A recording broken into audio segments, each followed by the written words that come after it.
Welcome to the Helping Conversation, an exploration and celebration of the practice, art, and science of facilitating trusting, safe, inclusive, and effective helping conversations with others. Recorded at RockVox Recording and Production Studios, Rochester, New York, mouth off at RockVox, rockvox.com. Having enjoyed an almost 40-year career facilitating his own authentic brand of the helping conversation, your host, Executive and Recovery Coach, Keith Greer. Hello, everyone, and welcome. Thank you so much for making the time in your day to sit in with us on another episode of the Helping Conversation. Within the world of helping, we can call upon a number of foundational skills or strategies when faced with difficult conversations, acknowledging the thoughts and feelings of all, maintaining a stance of open curiosity about self and others, asking thoughtful and respectful open-ended questions, modeling a perspective of co-creation, believing in your bones that greater wisdom lies in the collective than in yourself alone, and not only being open to, but welcoming opportunity to learn about your inherent biases, empower the most effective helping people to invite others to wade into the waters of difficult and vulnerable making conversation. These helping skills and strategies are presently needed more than ever, as we appear to be at a moment in time, not unlike many other moments in the past, where a shining light has once again focused on the hurtful and traumatic realities of social inequity, social injustice, systemic racism, and police brutality. I don't know if there is a more complex conversation taking place in our society today.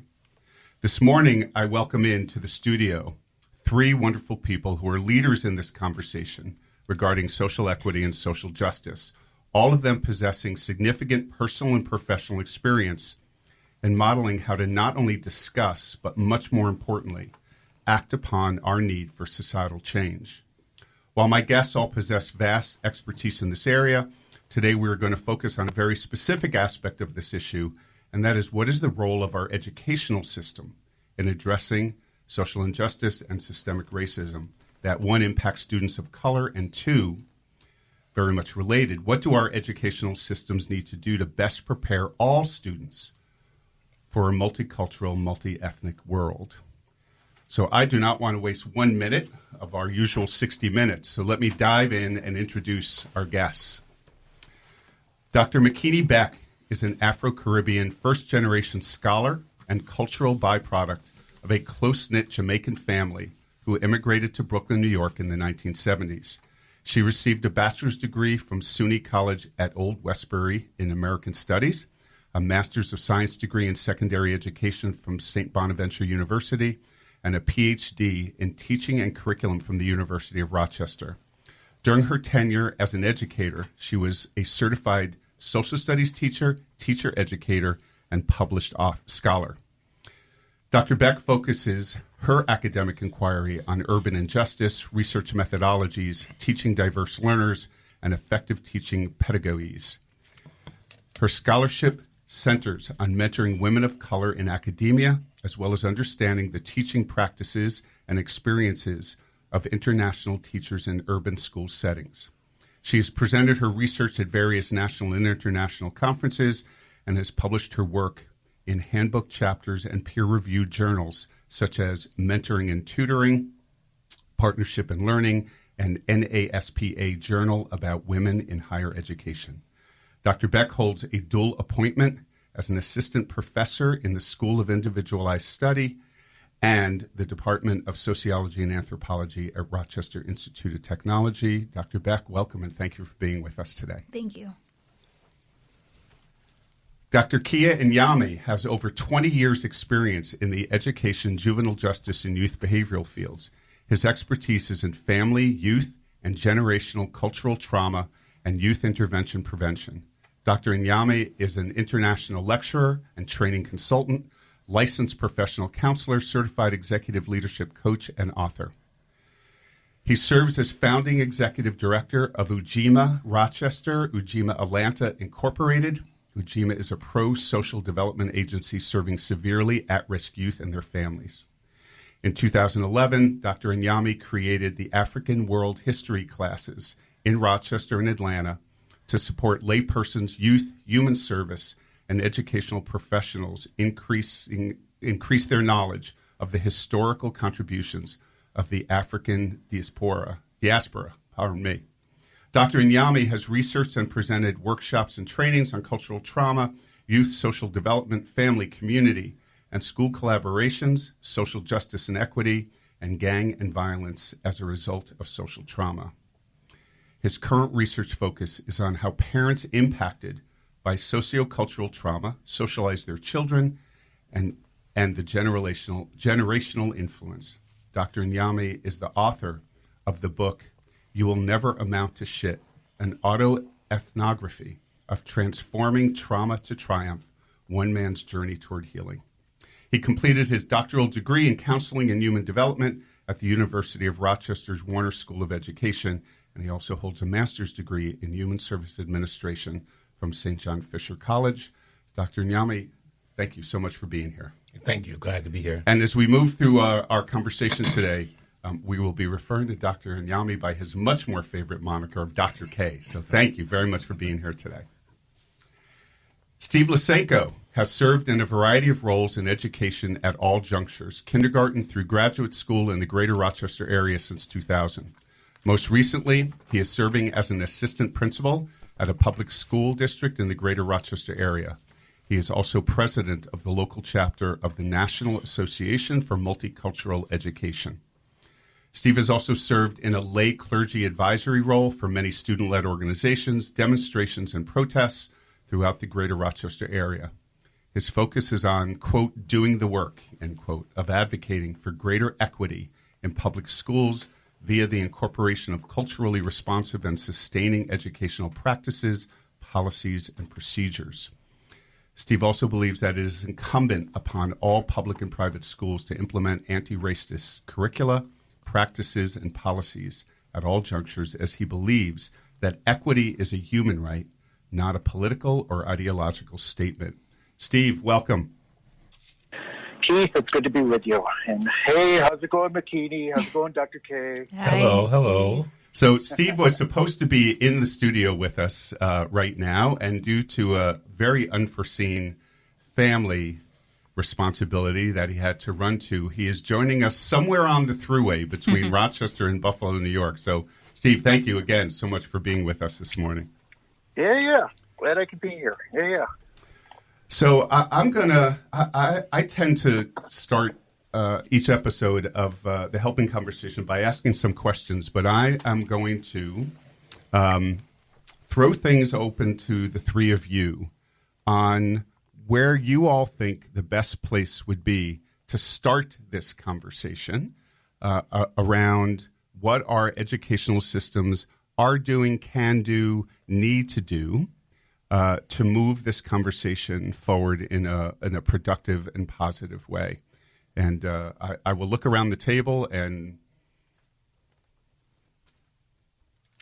All right, Dr. K, it's on you.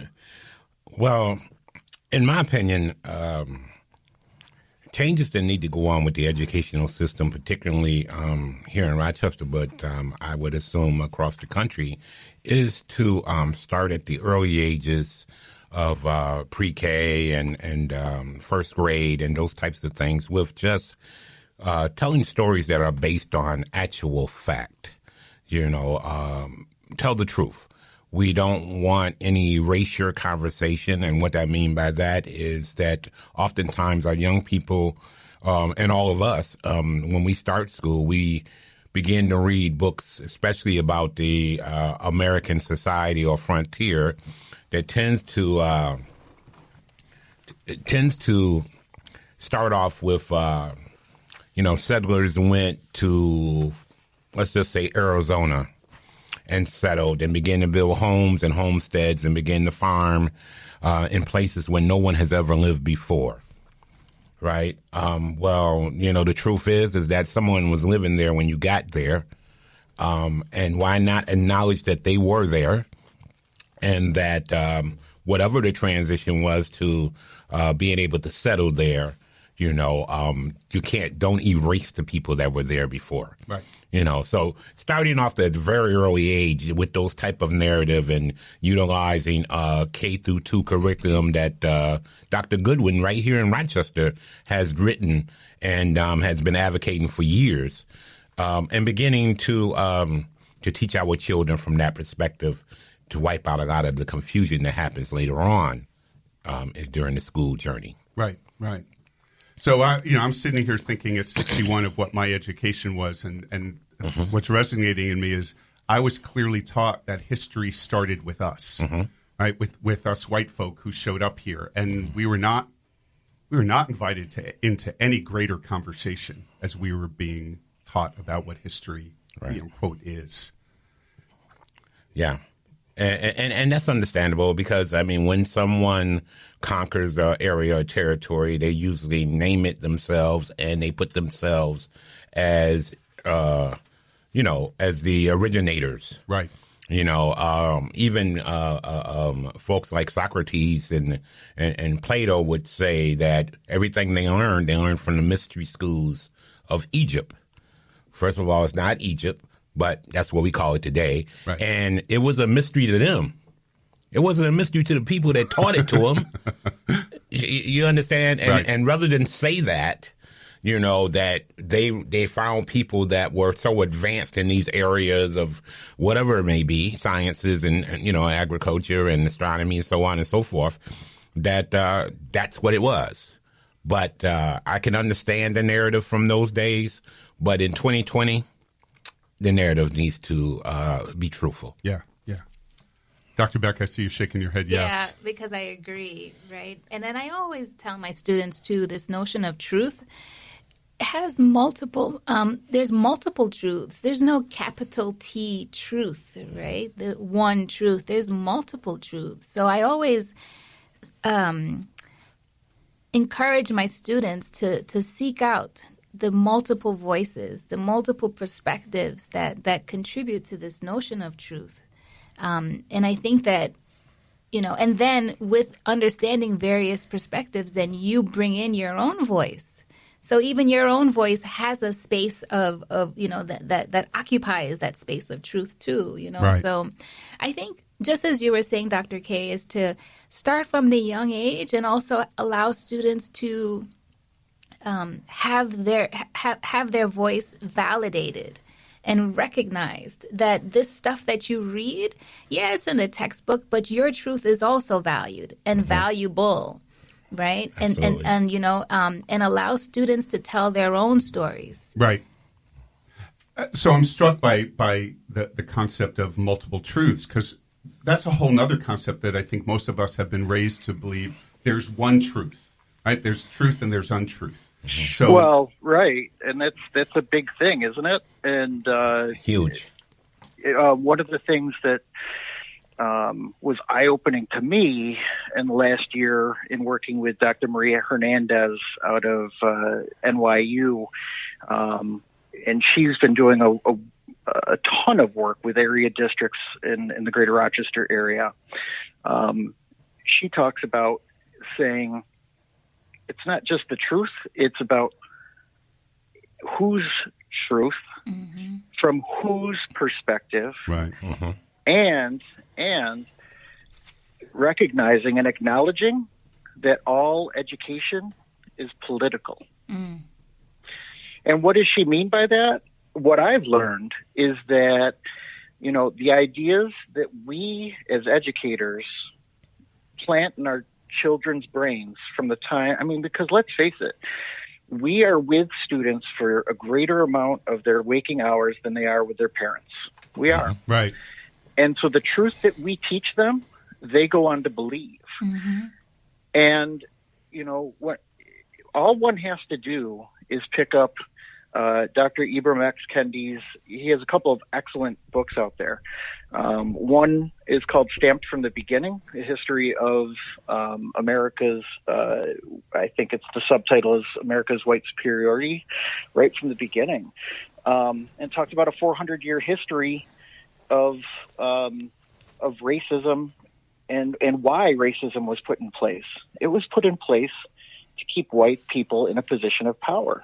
It's why we're told that George Washington's teeth were made of wood instead of the horror, which is the truth, that his teeth were slaves' teeth.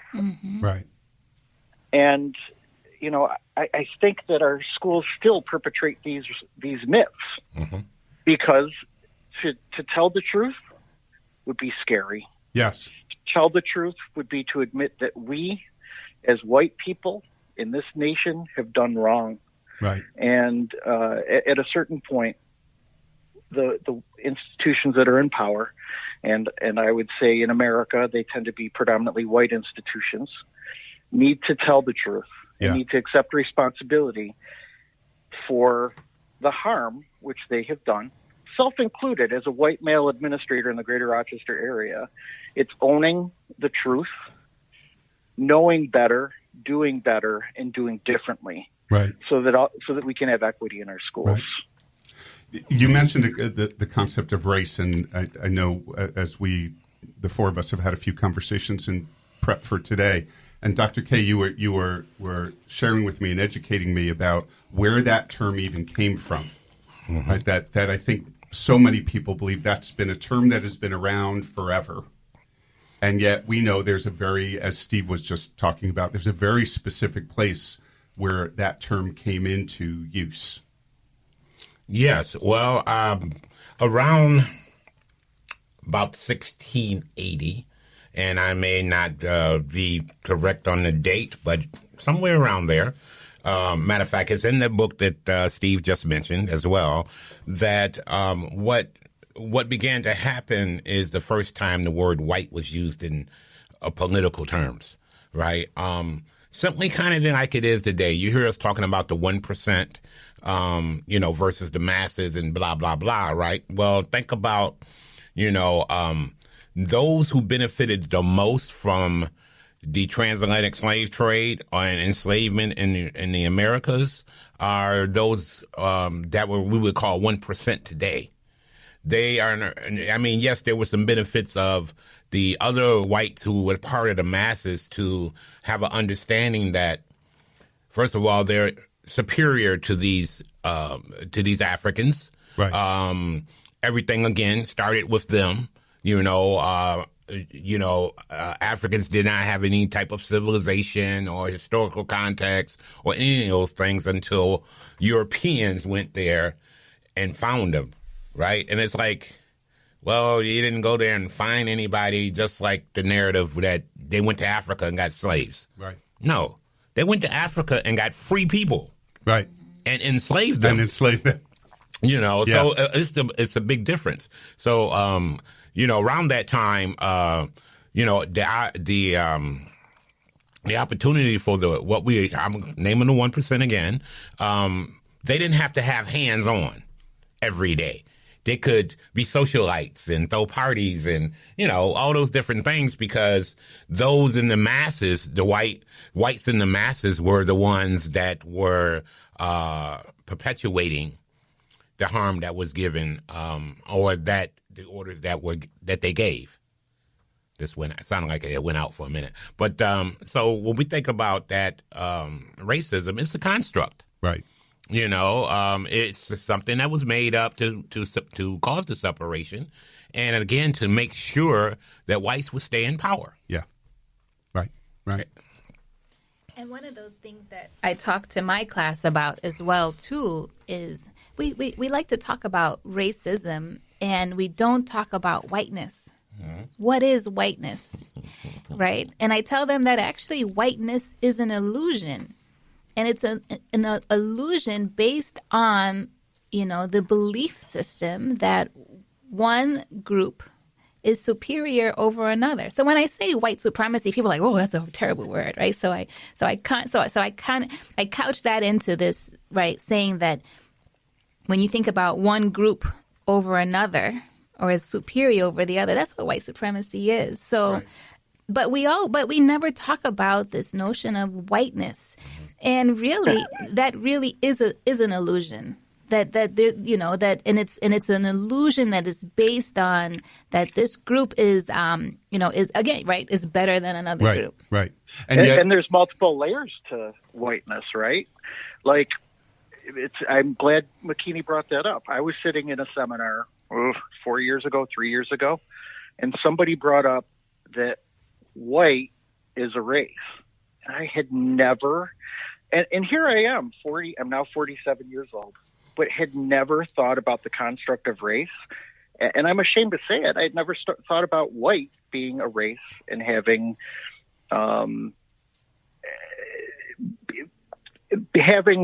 the illusions that come along with it. The other part of it is that people associate whiteness with what is right, and what is the way things should be. And I mean, think about what white vernacular English versus black vernacular English. Think about was it Dr. K that was? I forget. I was reading or I was talking to someone, and somebody was sharing a story about a black child, and they asked him, if you could be anything when you grow up, what would you want to be? That was me. And the kid said, I want to be white. White. Mm. Right. And why is that? Why is that a child would be so compelled to want to change that aspect of their identity? Yeah. It tells us that our society is broken. Nobody should have to sell out. They should be proud to be who they are and look the way they do. Right. But our children are in pain. Our children are in pain in America. And I'm sorry, go ahead. Oh, yeah, I wanted to add to that, right? But what it means to be white, no one wants to be poor white. No one wants to be the poor white person that's homeless, that's on the street. So what? That's true, right? So it's really the power. So when a person says, a person of color says they want to be white, is because they want to have the power, the privileges that come with whiteness. Right. Again, it's that illusion. So they want all of those privileges that come with that. So that's what they're saying, is that I want to be white. I want to change my identity so that I can participate in all of those privileges. And although I can't quote any, so I'm always a little hesitant to talk about research that I can't quote. So I'll ask for some help from the three of you, because I'm pretty sure there's some pretty significant research about at what very early age children of all colors in our society start to believe that white is better. Well, we know that with the doll study. Brown eyes, blue eyes, yeah. We know that with the doll study, too. The doll study was done with 5-year-olds, 4-year-olds, I think. And what was that study? Where it actually was a study, right. It was a study first that was done in the 40s, I think, where they would give babies, I call them babies, the 4-year-olds, 5-year-olds, and they put a white doll and a black doll in front of them, and they asked them which doll is the good doll, which doll is the pretty doll, which doll is the bad doll.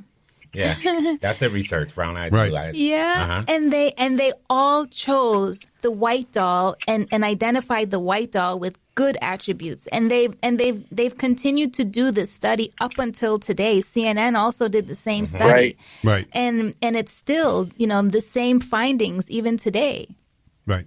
So how young? Yeah. They're I mean, we are socialized from when we're babies. Right. Absolutely.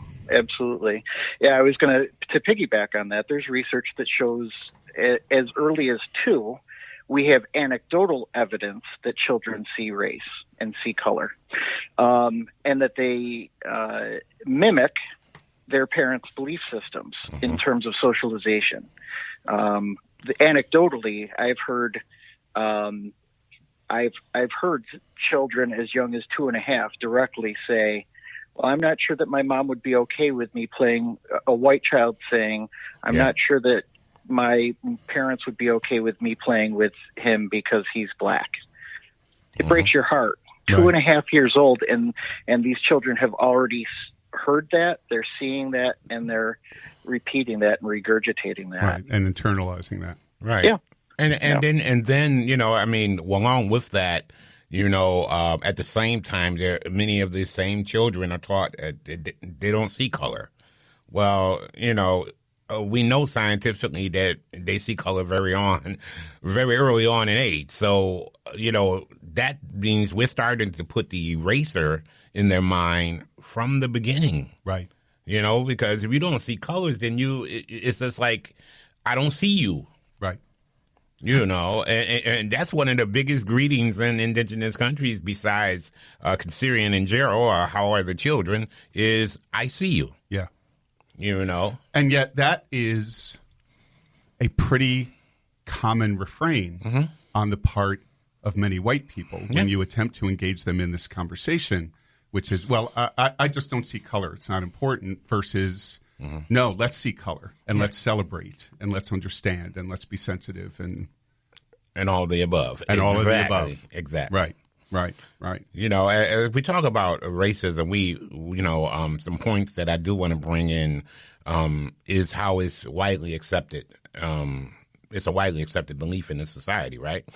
Like the religious aspects of racism. God ordained whites to conquer, civilize, and Christianize the African heathens, right? And you hear these missions and all these different things that are going to indigenous countries, and they're going to civilize them and Christianize them, right?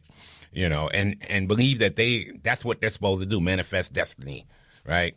Biological aspects of racism. Africans have animal characteristics, not fully human, or not fully members of the human race. Right. And culturally, whites have the right and responsibility to conquer and to use the human and material resources of the lesser people for advancement of the more noble and advanced ones. Right. And we hear the rhetoric right now. Listen to our political atmosphere. So, they're bringing in rapists. They're doing this, the fear tactic.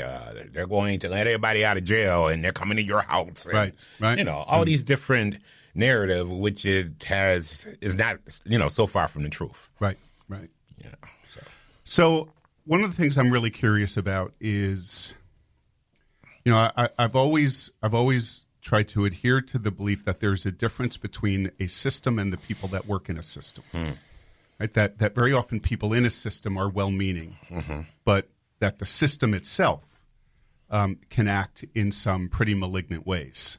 And so I, as someone who, as I've shared quite often on here, has spent 30 years in public ed in a pretty white suburb, I think of all the people I worked with over the years in the mental health world, teachers, educators, administrators, and I can't really think of anybody that I felt was malicious. And yet I know that system, the system I worked in, and Steve and I were colleagues for a number of years, had a very different response to students of color versus white students. So where do we go with that conversation? How do we begin that conversation? What has been all of your experiences with successful ways to facilitate that conversation, essentially asking the system to get curious and courageous about itself? Well, one of the things I can allude to is what we were doing. My mentor, Dr. Joy DeGruy, as well as several others, Jerome Underwood, who is now at ABC, and there were folks where we began the Victorious Minds Academy, and we were training on the relationship model. Simply because we know that these children come out of homes and they're socialized, and particularly in African American homes and Latinx homes, they're also racially socialized. Of things you can and cannot do, so on and so forth, right? And I tend to believe that, again, as I said earlier, if we begin the process of educating where there's inclusion about our stories, it's not going to change what happened, but it's the truth about what happened. Right. And this is, and began to look at, why are we still celebrating Columbus Day? Right? First of all, I mean, the fact Well, he discovered America, didn't he? Oh, gee golly, wow. How do you discover somebody's house? Did that trigger you? I apologize. Yeah, I mean, because actually the layman's definition for colonialism is to go to someone's house, take over their house, right. and tell them what to do in their house. Right. Right? Yeah. And however the chips may fall, whether it's death, and destruction, all of that's included. Right. Right? And this is our narrative. Yeah. And so being able to have that information, but also some esteemable information in the curriculum as well. I've read Dr. Goodwin's curriculum several times over the years. We've had many workshops with her and several other folks, Malife Kite Asante, which a lot of young black boys and girls and Latino boys and girls do not know about Malife Kite Asante, but he's written over 100 books. Right. You don't know of him. Right. Right? Because he's the father of Afrocentricity, they say. So now that leaves him over there. Right. If he was the father of whiteness or something, everybody know about him. Right. So are we talking now? Because I want to make sure that, that people are clear on all of this. Are we talking about this concept of anti-racist curriculum? Absolutely. Right now. Okay. And a piece of anti-racist curriculum is decentering whiteness, right? I mean, why when kids ask me, and they say it with a straight face and not try to get under my skin, because they know how strong of an advocate I am for students of color, but when they truly don't understand, why do we have a Black History Month and why don't we have a White History Month? Right. It's as plain as day to me, but it still is something that our white students, even some black and brown students in predominantly white institutions, don't fathom. They can't see the forest for the trees, that the history which we still teach to this day, right, in the vast majority of our schools, is from a incredibly biased white perspective. But going back to and going back to telling the truth, you asked about what is it that we can do in schools, to take a look at our systems, to take a look at fixing what's broke. First, it starts with telling the truth. And as an educator, as an administrator, administrators love data, but it's hard when that data doesn't tell a story that anybody wants to listen to. Right. For example, when you have black and brown students participating in enrichment programs at a disproportionately small or lower rate than their white counterparts, like AP exams, international baccalaureate exams, right, dual enrollment programs, band, orchestra, chorus. Yeah, all those things that kids in the right zip codes get to participate in. Yeah. It's not because black and brown kids don't want to do that. They don't have equitable access, right, for whatever reason. Why is it that black and brown kids are underrepresented in honors programs? There's something inherent within our systems which do that. And then let's talk about suspension rates. In predominantly white institutions or predominantly black institutions, the story is the same. Black boys in particular are suspended at way higher rates, substantially higher rates than their white male and definitely white female counterparts. And that's not, and just like when we compare, just like when we look at crime statistics, when we look at behavior infraction statistics, it is not because black and brown kids commit more crimes. It's not because black and brown kids have more severe offenses. It's that there's an issue with how. And did I mention that the vast majority of educators and school administrators in particular are white? Yeah. There's a disconnect. There's a lack of cultural responsiveness. There's a lack of understanding, communication. Honestly, I think a huge amount of white males' problems in schools and why we have such a huge disproportionality is because white males fail to communicate. There is a huge communication breakdown and a lack of consideration of what is a child's behavior and their words saying at the same time. And I think that we could go a long way by taking a look at that. That's my humble opinion. Yeah. Dr. Beck, I see you shaking your head as Steve was talking. Yeah. But I was also thinking about your question still, where you have people and then we have systems.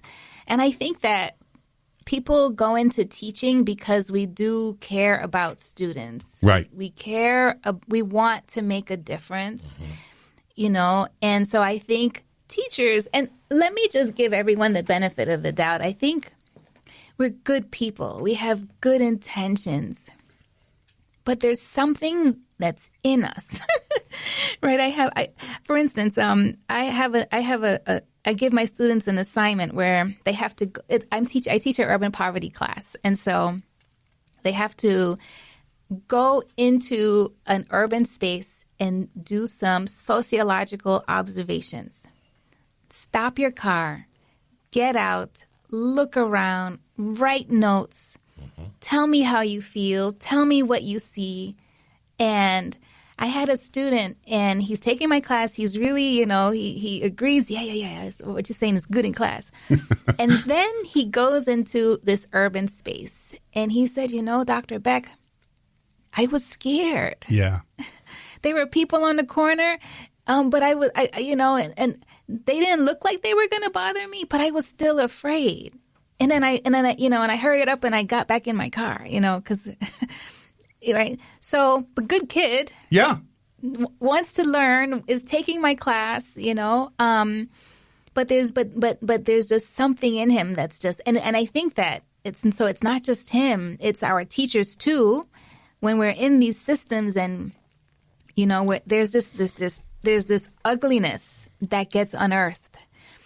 It's a fear of our black men, right? When you have white females in the classroom, and they're coming up against these black men or women who want to challenge their quote unquote authority, right? And so they're fearful of that.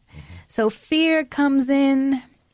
Similarly, when you have, you know, white police officers in these, you know, black communities, they're fearful. And so out of fear, they pull a trigger or they do whatever because they're just so afraid. Yeah.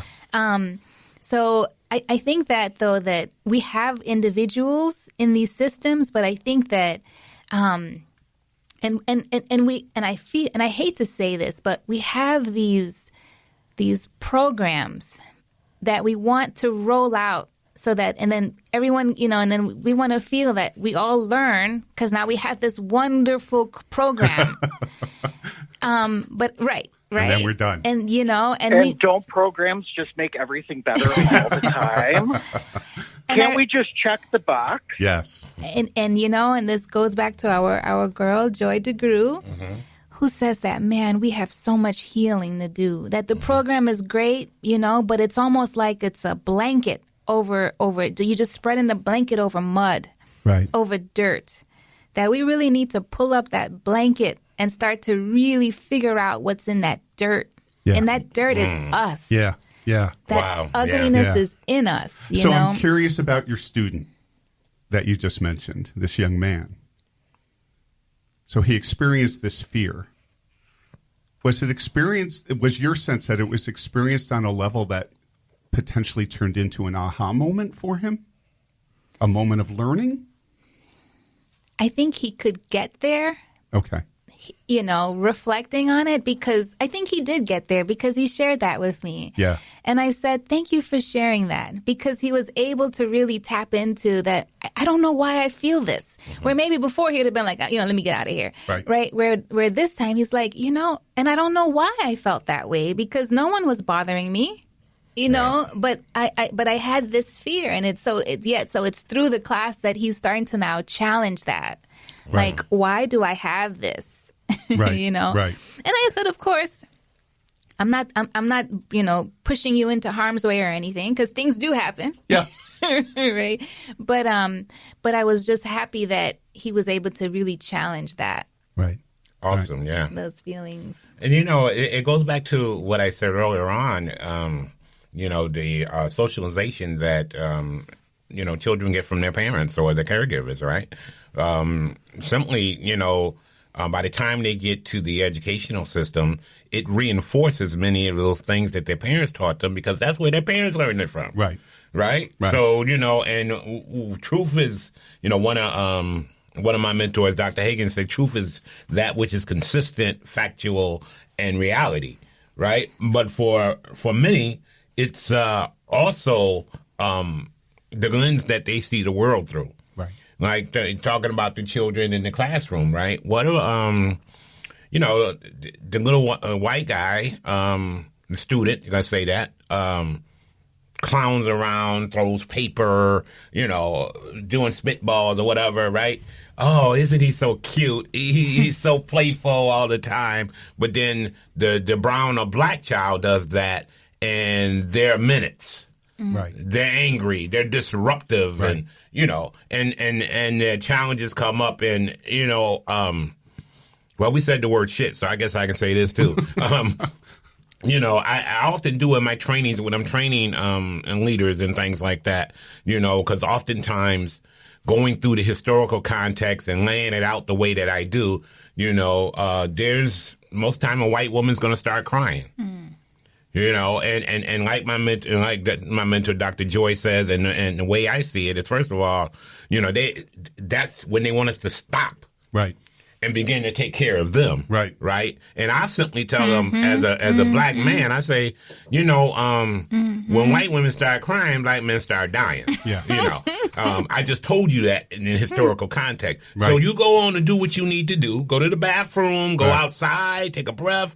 Here's a box of tissue. And when you get yourself together, you come on back and join us. Right. Because we're not going to stop and take care of you. Yeah. And so it's that I got to narrative. write that one down.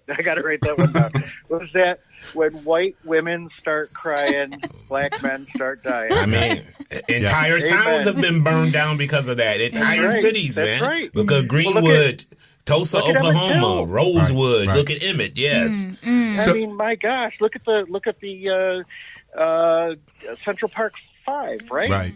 Go to the Legacy Museum, and you'll see all these jars full of dirt from spots where people were lynched, and many of them were lynched for because somebody nothing. looked, Right. because this black kid allegedly looked at the master's wife, Right. or the farmer's wife, or the owner of the sharecropper's plot of land, looked at her sideways, Well, think about it. Now, the master's wife knew that those was her husband's kids, Yep. Yeah. like Jefferson. So one of the things that just struck me is so a lot of my work revolves around this modality of conversational intelligence, which really looks at how we create trust, safety, and inclusion with each other, and kind of the neurological basis of all of that. And so one of the exercises I often do with groups is some kind of trust and safety agreement. Right? So we're about to have a conversation. What do we all need to bring in the room? And I find it really interesting because people love to use the concept of, well, this needs to be a safe place. And what I found over time is often what people mean when they say a safe space is a space that won't upset me, which is very different than a safe space. Exactly. Right? Because It's a safe comfortable space, place, a right? comfortable place, right? Because a safe space would be a space where we can invite upsetness into the room and weather it and do something. And And learn deal to be with comfortable with the uncomfortable. Yeah. Yeah. Absolutely. So if I could grant all three of you the power of the universe Ooh. to walk in and change some aspect of how we're educating our students from kindergarten up through college, grad school, what would you do? Where do we go with this? Again, we accept that as we've been saying, good people in the education systems, but some things going on in the system that are not working and not moving this conversation forward. So I know that the answer to this is much greater than one thing. But where do we start this conversation with the system around not just, as you guys all just said, not just doing that nice program and then the facilitator leaves and we feel really good, but creating actionable change? You're right. It's not, there's no one easy quick fix. Because if this was a quick fix, Keith, it would have been fixed already. A long time ago. Or maybe. They have it in a package selling it at Wegmans. Right? And Wegmans, and it would be Wegmans brand as well. But I digress. You know, for me, there's several facets to it, and I guess I picked up on a lot of these things from my work with Dr. K and Dr. Beck. Like, one, we know that there is a lack of representation of Black and Brown and Latinx educators in New York State, and especially in the Greater Rochester area. We know that. We also know, and maybe this isn't so clear to everybody, that but we know this, that Rochester is one of the most Monroe County is one of the most segregated counties in the entire United States. Right. When you bring that up to white folk that live in the suburbs and have never heard this before, they're like, no, we're not. But yeah, we are. But those two fixes, if we were to wait until those two things changed, we're talking about my grandkids' kids if we were to wait that long. You know, studies about segregation say the one greatest impact on, there was a study done in Berkeley back in 2015 that said, so in these still segregated districts, what's the number one factor? It's equity of access to resources, financial and otherwise. So that is the one game changer that can bring about immediate change. So I would say we need to seriously look at how are schools funded, how are schools built, how are schools rebuilt, and then, you know, we keep that conversation moving from there, in my humble opinion. Right. So in that area, does that mean potentially that we would have to completely rethink the present way we do fund schools, which is property tax? I think, you know, the best study that I've seen in the Greater Rochester area is the best statement on how do we do this is from the Black Agenda Group. Jerome Underwood was one of the people that helped write that. Dr. K, I think, was a part of it. I can't remember.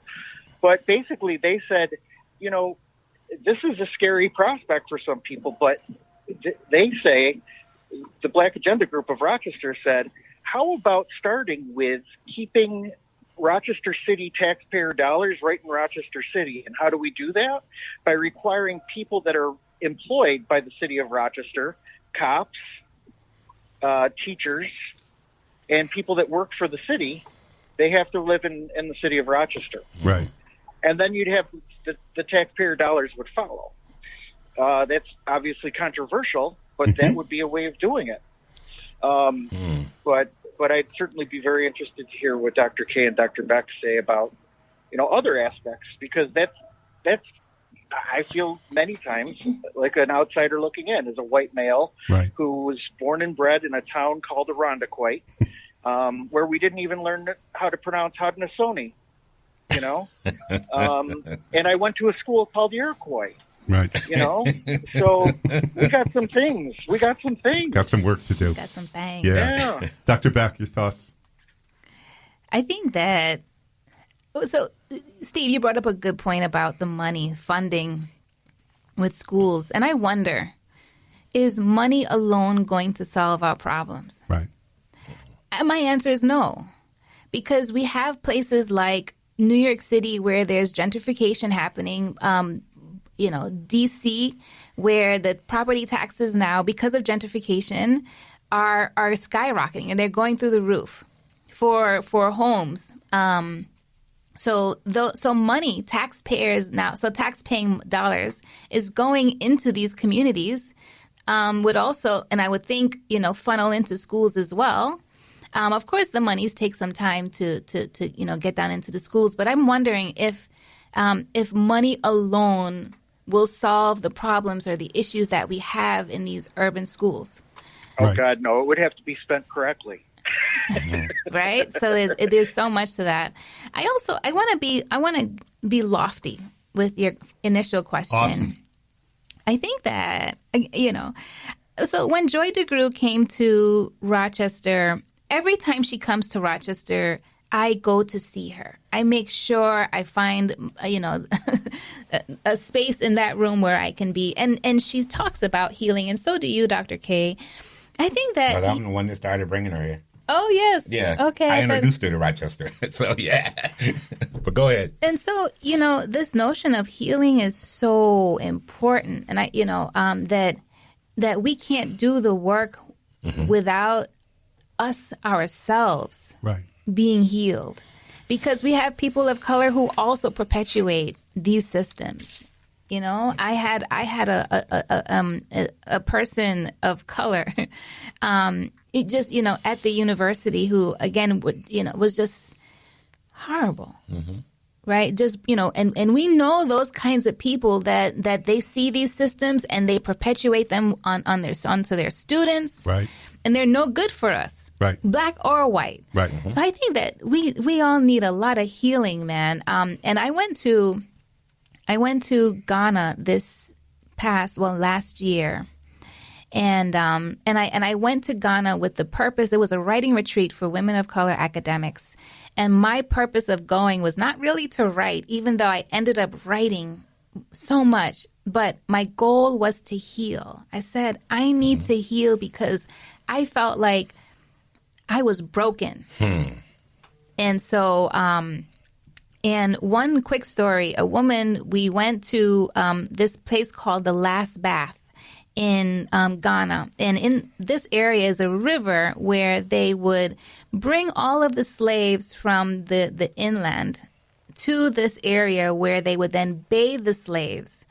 And then they would auction them at that river. And then from those auctions, they would be bought, right? And then each person, each group or whatever, would take their slaves and then walk them over, which is like miles, to the slave dungeons where they would then be shipped to wherever. So, but there at the Last Bath is where, they were bathed. And so we went to the Last Bath and just stood in that river. And our tour guide said, this is where your ancestors were. And you just felt the power.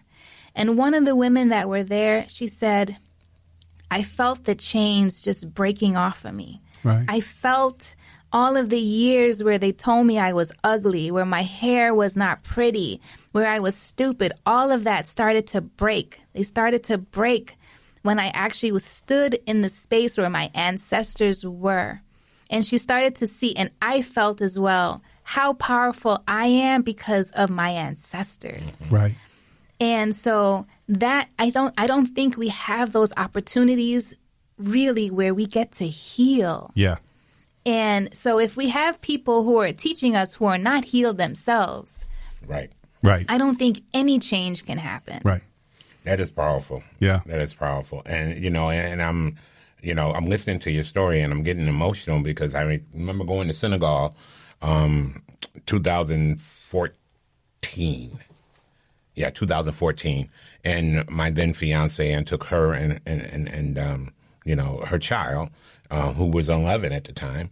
And the plane landed a little different from us. It lands in the on the tarmac, and then you walk down and you walk to the airport. I found myself on the ground kissing it. I didn't think about doing this. I didn't plan to do this. I just did it. And what it did was remind me of one of the stories I have in my book when the time came for me to change my life. I knew it. One of the questions that you have in our work that you sent us out, was about those events and things that cause you to change. It was a young boy, man, that I had met him up the street where I used to sell drugs and stuff, and he would walk by coming from McDonald's where he worked at. And this day I walked out onto the porch of my house and, here's this car going by full of bullet holes and crash into a house. I run down there, it was this young man and his friend. His friend was already dead, right? But the young man ended up dying in my arms, right? And to this day, I don't know if this young man said this, but, I was yelling because the fire trucks came first and then the police. And then it's like, where is the EMTs? Where are the ambulance? Call 911. And he was like, help. And the last thing I heard him say was, not me, them. And he was gone. 3 days later, I was off the block and I ain't been back since. Right. But it took a process, But the bottom line is that when we're talking about education as well, again, with many of those who are already indoctrinated into the system, perpetuate the racism just as bad as others. Dr. Ibram also talks about that, and so does Ta-Nehisi Coates about the racism inside the group. Right. Where I used to be of the narrative that, people can't be racist because it implies power. But, yeah, we can do real damage inside the group. Right. So the healing has to take place. And I tell people that I'm training that the healing is different for whites than it is blacks. Because if you look at a picture of lynching, you see 4 generations standing there. Right. You see the preacher, you see the sheriff and the judge and lawyers and people who are the upkeep of the community standing there, auctioning for body parts. Right. And then you have the other piece that is oppressive. So the healing has to happen on both ends. And with our teachers, in college, they're taught to build a rapport with students. As Dr. Joy would say, no, we got to build a relationship. Right. When a little kid says that, goes home and says, my teacher, especially one of color, don't like me, they know what they feel. Right. Right. And when they say things like, I'm not feeling that, you kind of better listen. Yeah. Because they're human and they have, a concept of self, and they also are spiritual beings. So they know. Yeah. So that's a big piece. And I think about, one, first of all, I learned something new today about Dr. K and Dr. Beck, and I've been friends of theirs for years at this point. And it always strikes me when I hear them both speak about the need to heal, because the white almost knee-jerk reaction whenever there's civil unrest, quote unquote civil unrest or a race rebellion, is, can't we all just get along? Yeah. Can't we just get over this already?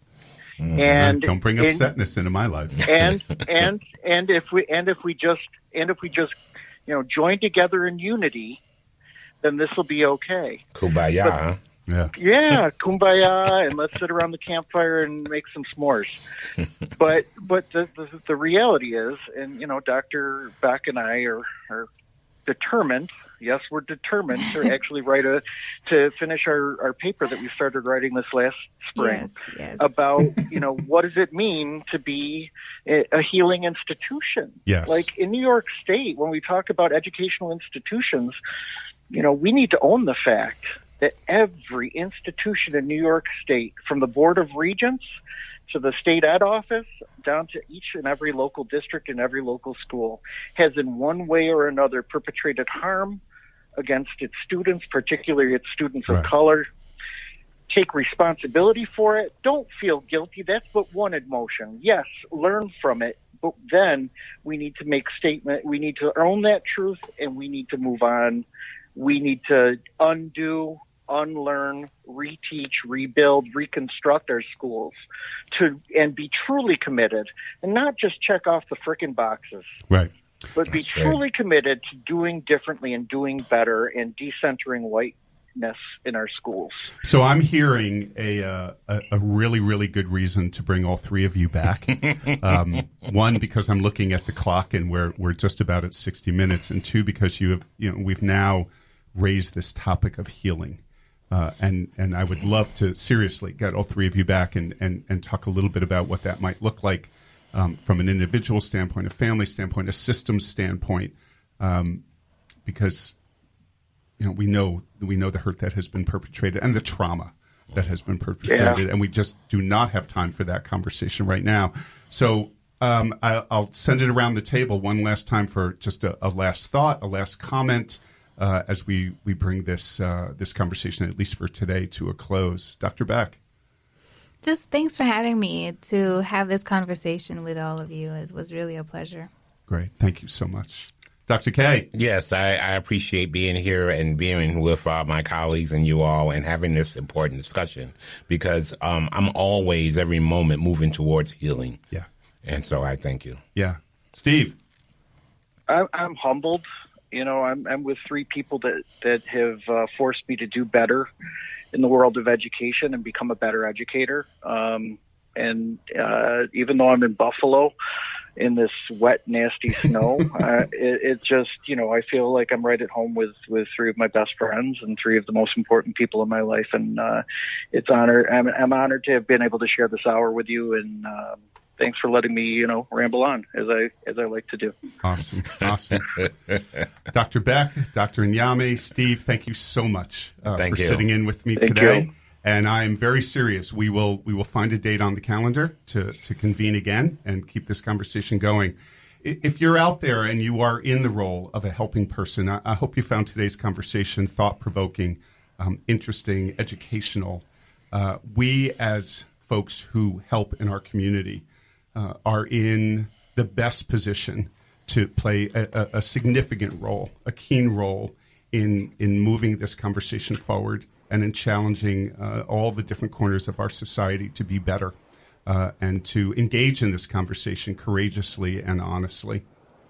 I thank you for sitting in with us today, and I look forward to talking with you again on the next episode of The Helping Conversation. Everybody have a great day.